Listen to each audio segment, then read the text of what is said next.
What is up, everybody? Welcome back to the channel. Will coming at you with another video. So today's gonna be a little different. Not messing with the BMW today. The Cadillac needs, basic maintenance, so I'm gonna do the plugs and coils. And really the main reason I'm making this video and putting it on my channel is because there aren't any good DIYs, written videos, or anything on how to do this on this car. I had to find a video of a Buick with a different engine in it, but a similar engine, and watch the process of them doing that to try to figure out this engine. So this is the 3-liter V6 front-wheel drive application that is found in lots and lots of GM vehicles. I think, variants of it are in the Traverse or Equinox or whatever it is, I'm not sure, but in several Chevys, Buicks, GMCs, it's in the whole lineup. So the front 3 are extremely easy, the back 3 are a little difficult, as you'll see. So I got these parts from GM Parts Direct. They were about half the price that my local dealer wanted. They're genuine GM products. They come from, GM Parts Direct is run by the Flow dealership network in Winston-Salem, North Carolina. And Cadillac of South Charlotte wanted $95 a coil and $12 a spark plug. I got the coils for 50 bucks a piece and $6 a spark plug, plus $20 shipping. So all in all, it was a lot cheaper than it would have been going to Cadillac of South Charlotte just for the parts. And then I'm sure they would have wanted like another $500 in labor, but doing it myself. So their AC Delco is OEM, GM, I guess, and the spark plugs were 5/8, so they were the exact same size as my BMW, so I didn't need to even get a new tool. You will need an extension, probably about 8 inches to do the rear ones. You'll need the extension for the front too, but you could probably get by with just a 6-inch before you get into it. You're gonna have to take off the manifold. It's really not that hard once you figure it out. I had to figure it out as I went through the process, so it's a little more difficult for me, but watching this video, you won't have to do that. So let's get right into it. Alright guys, so here we are working on the 2011 Cadillac SRX, just changing plugs and coils. So as we can see, there's 3 plugs that are easily accessible and 3 that are not, is what it looks like. So I read about this a bit in advance, so I kind of know what I'm doing. So the 3 other plugs are underneath the intake manifold. So this is going to give us a good opportunity to see what the intake valves look like, since we're going to have to remove this manifold. It looks a lot easier than the BMW was. It looks as if we just have about 6 bolts just on the top fastening it down. I wouldn't be surprised to find another bolt or 2 somewhere else. Probably some sensors to unclip. So there aren't any good DIYs on this online. I understand this is a newer car and the typical SRX owners probably don't change their spark plugs, but so that's why this is going on a BMW channel, because I think this information needs to be out here for people that need it. I mean, I was disappointed that I couldn't get it. These plugs are not like the BMW. They're held in by bolts. So we got 3 bolts on my BMW. They're held by clips. So we're just going to it looks as if I think they're 10 millimeters is what I read, if I'm not mistaken. So I'm going to go ahead and change the first 3 and then I'll worry about the back 3 after that. So I'll take one out and I'll show you exactly how it's done. Now unfortunately I can't mount the camera anywhere high enough to get a good view of this. I don't think my tripod's going to be high enough. If it is, well, I'll mount it for you and you can watch me do it. Also, taking off this cover, really easy.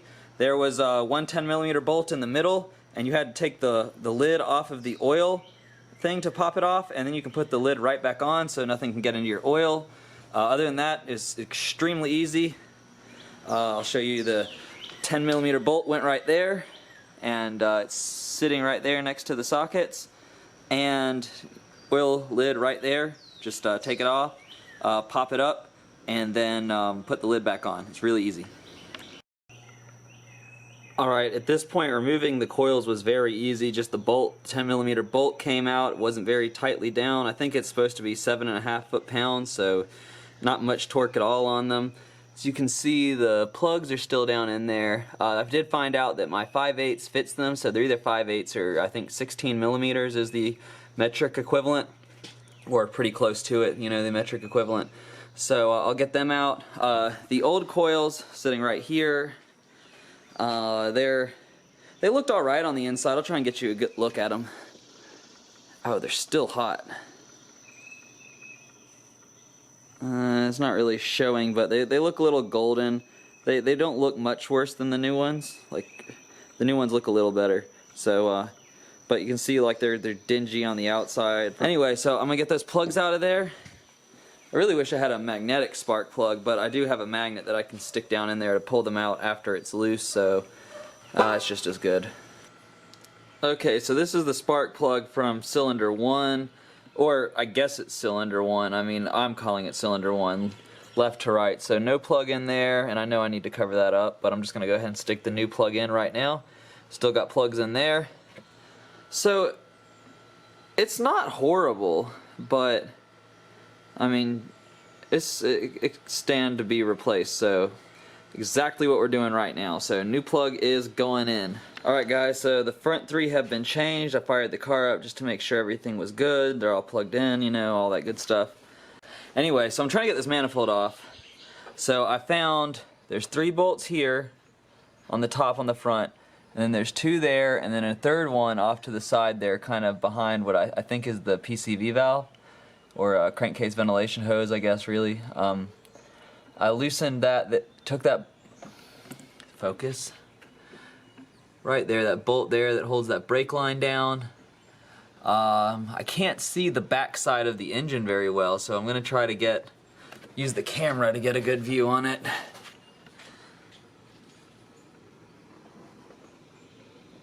I don't see any bolts anywhere. There's a Torx bolt of some sort holding that down. So after a lot of digging, I found my culprit was a clip that went right here, and it broke trying to get it out, but it's completely meaningless when you have 6 other huge bolts holding it down, this one little plastic clip on the side.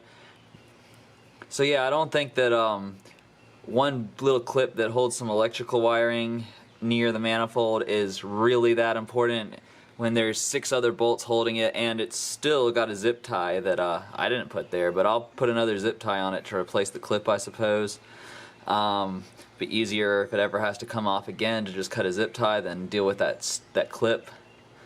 Anyway, so now I'm going to try to get access to these rear plugs. I don't know how much of this I'll be able to show, because hopefully I can leave the manifold kind of as is, then disconnecting all this stuff from it. I don't really want to have to do that. Okay guys, so I finally have freed up enough space back here to get at it. I mean, this wasn't hard if you knew what you were doing. You can't really see, the lighting's really bad. Let me see if I can find my phone and give you some lighting. Alright, so you can see the first coil there right behind the throttle body. My intake ports are really dirty. I took some video on my phone that I'll insert to show you what they look like.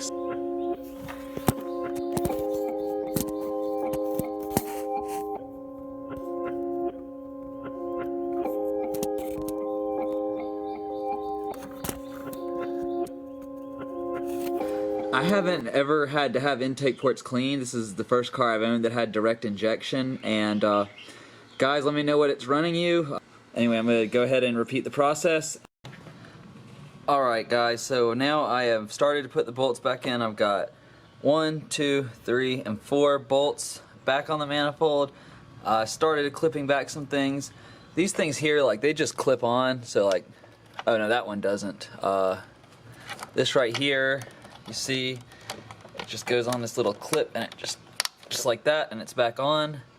So I'll put the other 2 big bolts back on, reattach the throttle body, and there's some wires I don't think you can really see, they go behind it.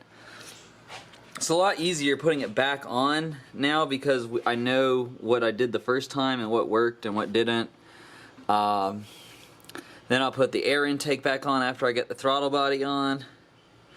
And then we'll start her up and make sure that everything is good. I did start her up after doing the first 3 coils so that I know that all of them, those plugs and coils, are good. And focus, there's not enough light. It's trying to compensate for the lack of light.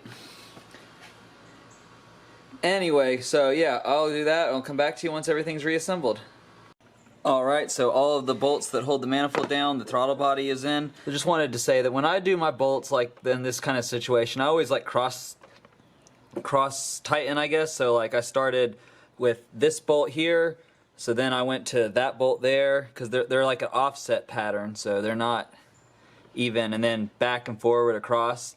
and then I tightened them all down in the same pattern, and then went back and tightened them all down again in the same pattern. Now I wasn't able to find out the exact torque specs, so I just tightened it to what it felt like it was in the beginning. So if you know the torque specs for this manifold, let me know. If you know the torque specs for the plugs, let me know. I believe the coils are supposed to be 7.5 foot-pound. I think I read that somewhere. Same for the throttle body. You know the torque specs on this car. Comment below because they're not easily accessible on the web, and we need to get this information out here. So yeah, and there's the throttle body. I cleaned it with some brake cleaner, throttle body cleaner.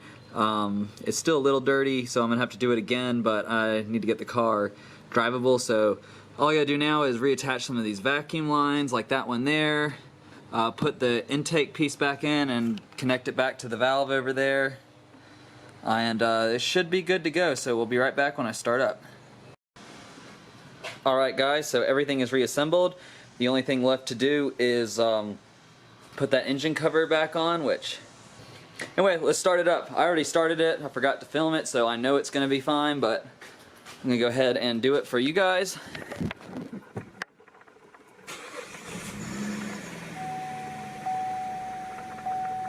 I really like the dashboard in this car. I think it's so much better than my BMW. It's the only thing I really like about this car more is that, the heated seats, which I know is an option on my car, it just doesn't have it, you know, and these just are more comfy seats in general, but that dashboard, guys. Everything is good, guys, so that is how you change the spark plugs in a second generation Cadillac SRX. It's basically going to be the same whether you have a 3.0 or a 3.6.